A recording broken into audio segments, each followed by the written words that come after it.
నమస్కారం. రుద్ర న్యూస్కు స్వాగతం. ఉస్నాబాద్ నియోజకవర్గంలో మంత్రి పొన్నం ప్రభాకర్ గౌడ్ పర్యటనలో భాగంగా కోయడ మండలంలో శ్రీ వెంకటేశ్వర ఫంక్షన్ హాల్లో ముఖ్య కార్యకర్తల సమావేశంలో పాల్గొన్నారు. ఈ సమావేశంలో కోయడ మండలం నుండి కాంగ్రెస్ పార్టీలోకి భారీగా చేరికలు జరిగాయి.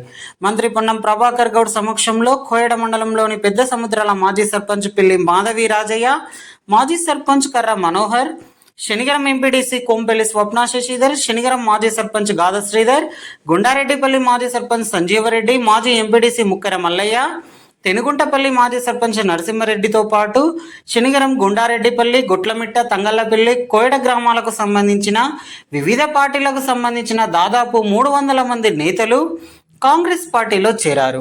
మంత్రి పొన్నం ప్రభాకర్ గౌడ్ కండువా కప్పి పార్టీలోకి ఆహ్వానించారు.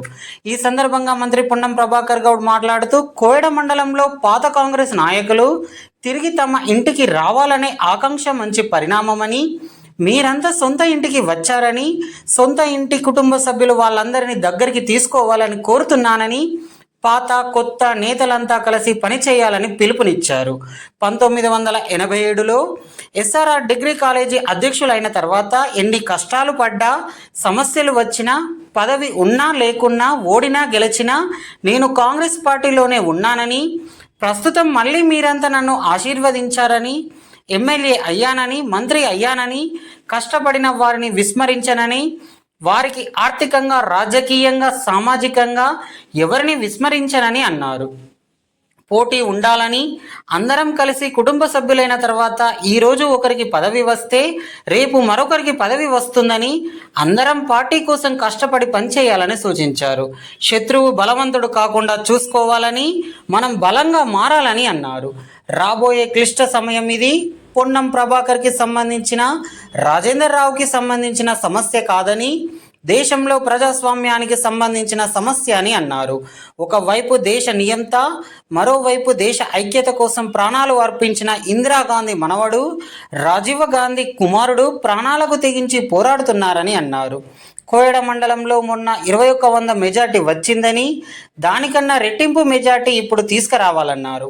మండలాలలో ఉన్న నాయకులు అన్ని గ్రామాల్లో తిరిగి రావాలని పిలుపునిచ్చారు. నేను కూడా అన్ని గ్రామాల్లో తిరుగుతానని అన్నారు.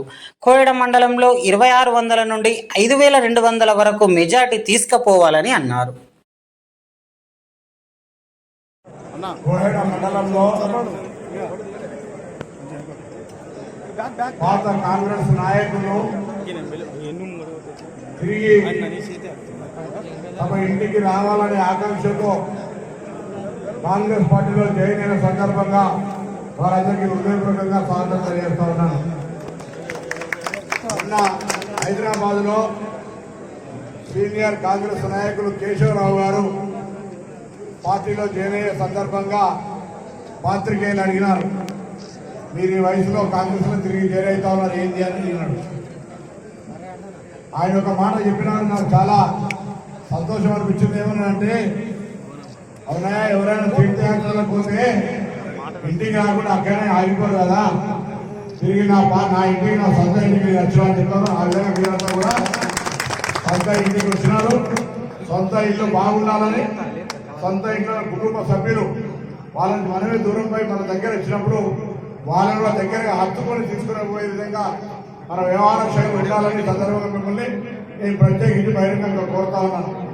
దాని తర్వాత ఇలా జాయిన్ అయిన వాళ్ళు, పాత వాళ్ళు, కొత్త వాళ్ళు అందరూ కూడా కలిసి జీవితకాలం ఉన్నంతసేపు నేను దానికి ఆదర్శం, నిదర్శనం.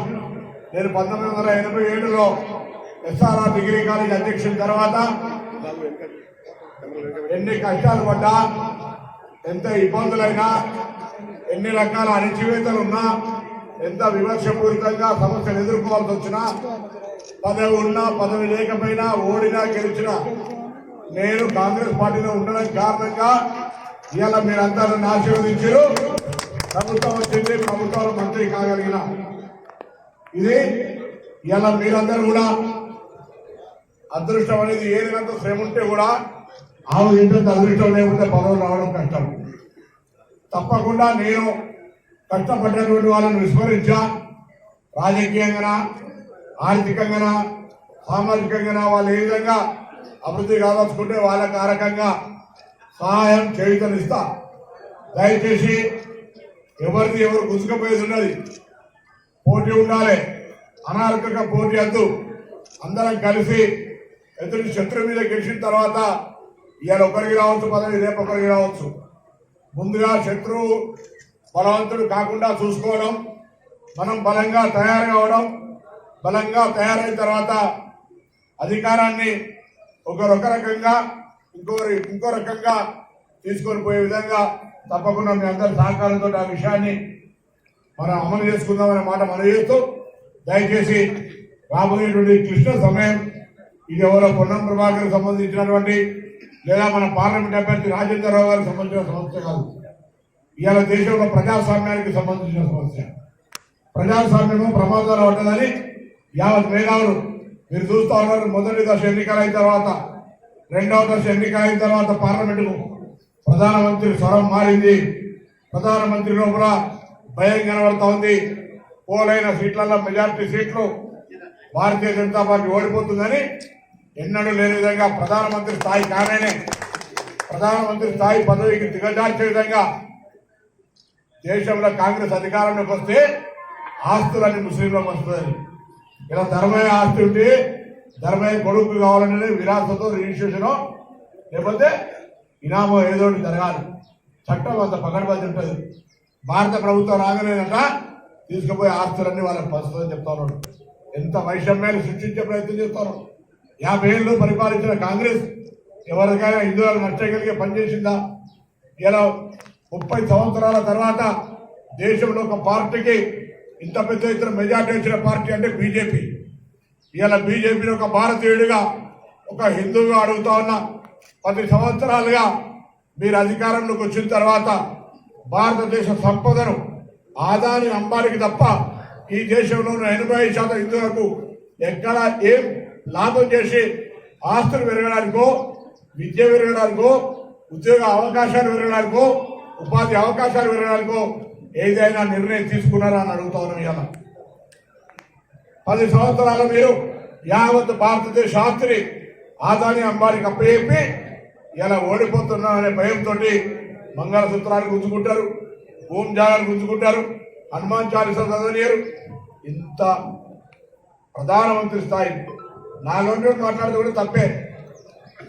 ప్రధానమంత్రి స్థాయినే ఎంత దిగజారుడుగా మాట్లాడుతూ ఉంటే దానికంటే ఇంకా మించినటువంటి ఫ్రస్ట్రేషన్, అసహనం ఇంకోటి కాదు.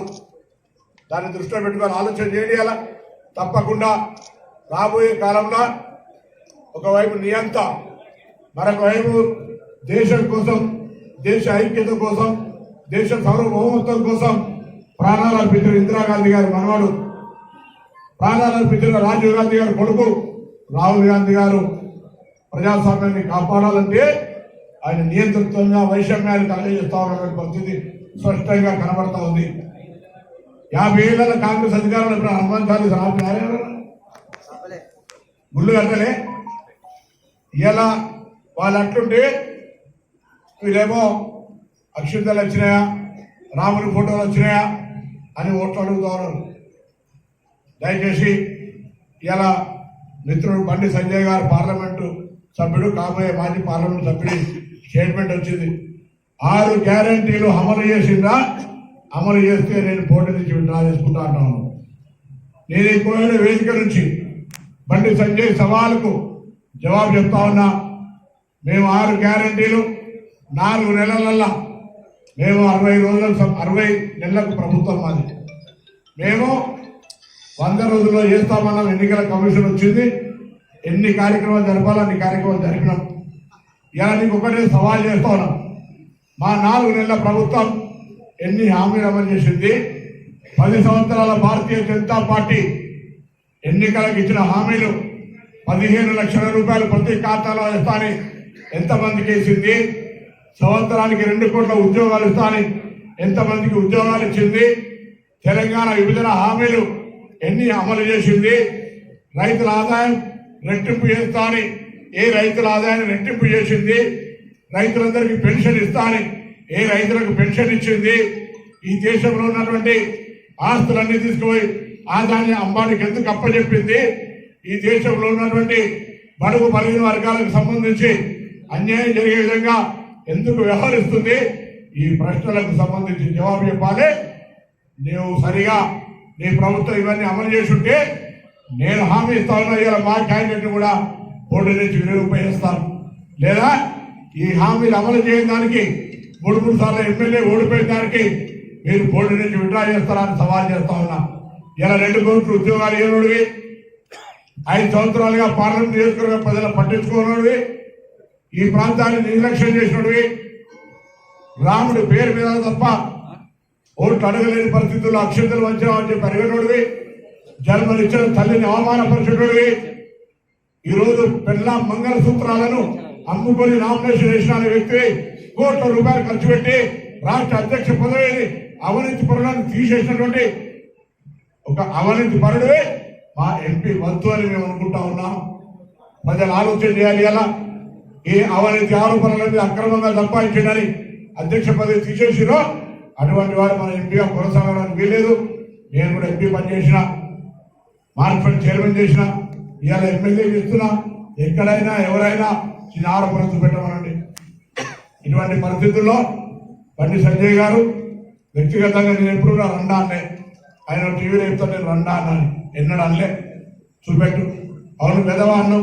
విధవ అంటే తల్లిని నిందించిన తర్వాత విధవ కాకపోతే ఏమిధవ అంటే దానికి కూడా అర్థం.